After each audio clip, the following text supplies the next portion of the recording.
Ikaw ba ay mahilig magkape kagaya ko? At anong klaseng kape naman ang tinitira mo?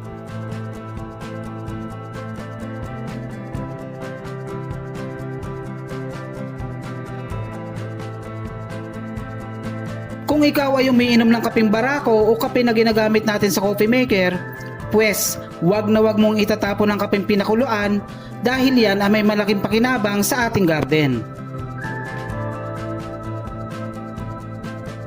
Ang coffee grounds ay epektibong pantaboy sa mga suso na sumisira sa mga dahon ng ating halaman.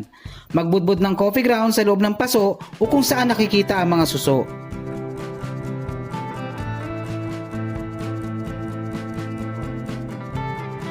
Mayaman din sa nitrogen ang coffee grounds. Ito ay maaaring ihalo sa lupang pagtataniman o simpleng paglalagay nito sa ibabaw ng lupa.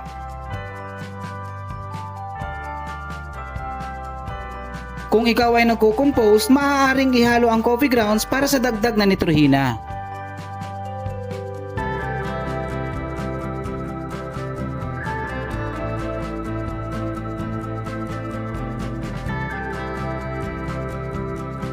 Ang nitrogen ay isa sa tatlong pangunahing nutrisyon na kailangan ng halaman.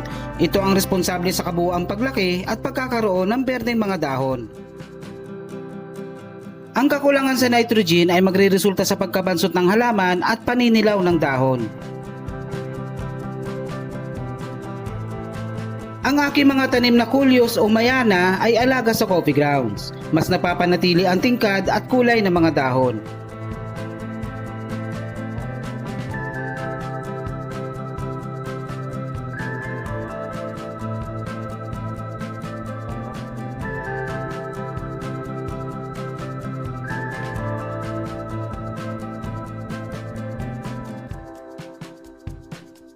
Akma din ang coffee grounds sa lahat ng uri ng sili, kamatis, parsley, kamote, lahat ng uri ng beans at rose.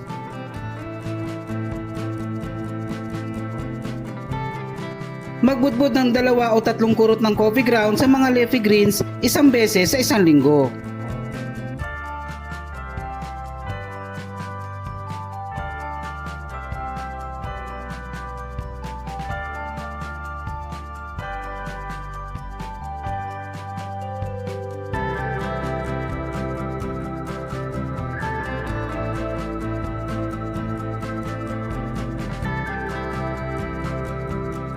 Ang coffee grounds ay acidic, kaya kahit expired na, kailangan pa rin natin itong pakuluan upang bumaba ang acidity level nito akma sa ating mga halaman.